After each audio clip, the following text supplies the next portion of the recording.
महानगरपालिकेची सत्ता महायुतीच्या ताब्यात आल्यानंतर महाराष्ट्राचे मुख्यमंत्री आणि दोन्ही उपमुख्यमंत्री पहिल्यांदाच उद्या कोल्हापुरात येत आहेत। विशेषतः ज्या केशवराव भोसले नाट्यगृहाचं ज्या पद्धतीची घटना घडली होती आणि त्यानंतर संपूर्ण कोल्हापूरकरांनी सगळेच नाट्यप्रेमीसुद्धा हळहळले होते। पण एका वर्षभरामध्ये दीड वर्षामध्ये या सगळ्या कामाची पूर्तता करून आपण सगळ्यांना उद्या हे मुख्यमंत्र्यांच्या हस्ते याचं लोकार्पण आपण करणार आहोत। एका बाजूला हा एक महत्त्वपूर्ण कार्यक्रम, कारण केशवराव भोसले नाट्यगृह हे कोल्हापूरच्या एकूणच सगळ्या ऐतिहासिक ज्या परंपरा किंवा ऐतिहासिक जी काय आपली सगळे एकूण संदर्भ आहेत त्यातला एक खूप महत्त्वपूर्ण संदर्भ आहे।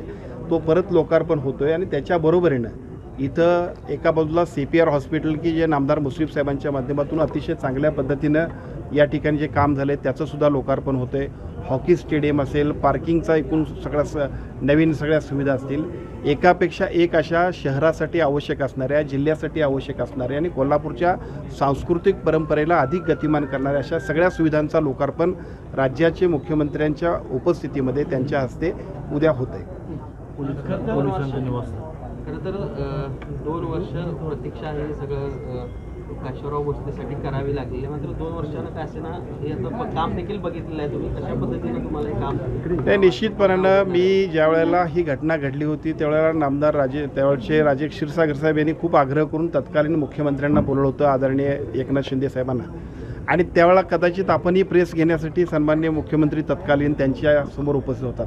त्यावेळची अवस्था आपण बघितलेली होती। आपण केशवराव भोसलेला याच्यापूर्वी लहानपणापासून येत होतो अनेक नाटकांच्या निमित्तानं, कार्यक्रमाच्या निमित्तानं, आणि त्यावेळेला जी काही सगळी अवस्था होती ती अवस्था आणि आता बघितल्यानंतर मात्र एका नवीन लुकमध्ये, पूर्वीचा सगळा हेरिटेज लुक पण त्याला अतिशय चांगल्या पद्धतीने जे केलं आहे, त्यामुळं भविष्यकाळामध्ये केशवराव भोसले नाट्यगृह ही कोल्हापूरच्या एकूणच संपूर्ण परंपरेला अजून चांगल्या पद्धतीने गतिमान करणार आहे। 2 वर्ष झालेली आग लागून पण जे नाट्यगृह होतं ते पुन्हा उभं राहिलेलं आहे, मात्र जी विकास कामं आजूबाजूला देखील होणार आहे ती अद्याप पूर्ण नाही। ते करण्यासाठी देखील आता काय सूचना? नाही, आता आपण बघितलं असेल की एका बाजूला आता माझ्या म्हणजे इथं पलीकडच्या बाजूला आदरणीय नामदार चंद्रकांत दादा पाटील साहेब आहेत आणि आदरणीय खासदार साहेब आहेत। खरं तर ज्या पद्धतीनं कोल्हापूर शहराच्या विकासासाठी आम्ही सगळ्यांनीच महायुती म्हणून ज्या वेळेला सत्ता राज्यात आली, देशात आली आणि त्याबरोबर शहरातल्या लोकांनीसुद्धा विश्वास ठेवला आहे, त्यामुळे आमची सगळ्यांची जबाबदारी आहे। एकापेक्षा एक सगळे प्रकल्प आणि त्यासाठीच्या निधीची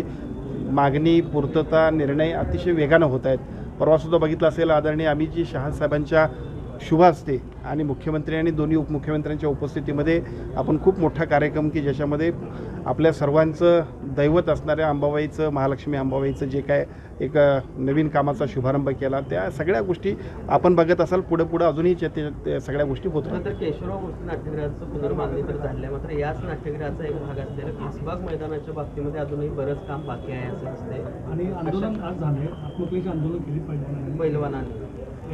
नाही, माझी आपल्या सगळ्यांनाच विनंती आहे की आपण एक कामसुद्धा टार्गेटेड केलं तर होणार। जर कदाचित आपण जर याच्यावरती वॉर फुटिंगवर केलं नसतं तर केशवराव भोसले नाट्यगृहाला सुद्धा कदाचित 10 वर्ष लागले।